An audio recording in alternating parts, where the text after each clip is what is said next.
Les frères dominicains du Rwanda.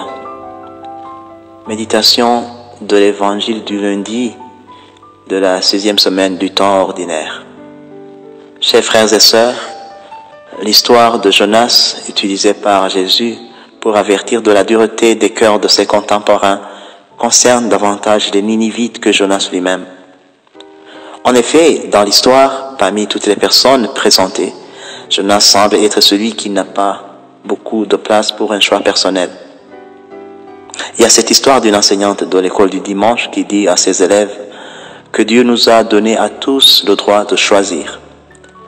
Et une jeune fille lui demande où était Jonas quand ce droit a été distribué. Cependant, Jonas est un prophète si puissant qu'il est le seul des 12 petits prophètes à être mentionné par son nom dans le Coran. Bien qu'il soit appelé Dhurnun, arabe signifiant celui du poisson, dans le chapitre 21, verset 87 et chapitre 68, verset 48, il est appelé un prophète, un apôtre d'Allah. Dans le chapitre 4, verset 163 et dans le chapitre 6, verset 86.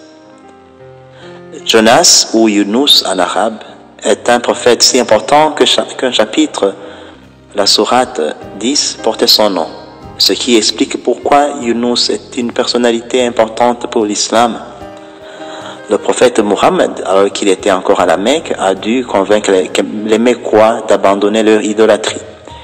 Ils lui ont demandé de s'assurer que ses prochaines révélations parlaient d'eux en bien, et Muhammad leur a dit que ce n'était pas lui qui créait les révélations, mais qu'elles étaient des signes pour eux, quelque chose de similaire à l'évangile d'aujourd'hui.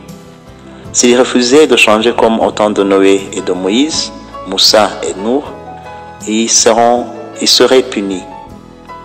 S'ils changeaient comme les gens du temps de Yunus, leur vie serait épargnée.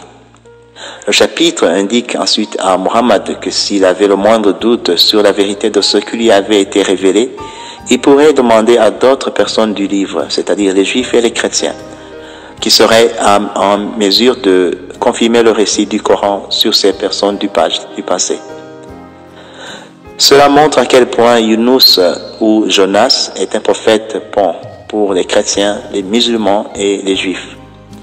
Frères et sœurs, je voudrais humblement suggérer que le sens de l'histoire de Jonas et des habitants de Ninive est que nous ne devons pas nous laisser emporter par les pratiques traditionnelles et oublier les bases. Ces bases que les gens qui ne partagent même pas notre foi respectent et pratiquent. Chers frères et sœurs, avant d'envoyer des signes du ciel ou accomplir des pratiques traditionnelles hardies, prions pour ces bases. Une conscience saine et un bon sens éclairé. Le même bon sens que l'on trouve même dans les traditions qui ne sont pas en plein accord avec la nôtre. Le même bon sens qui a changé les gens de Ninive. Amen.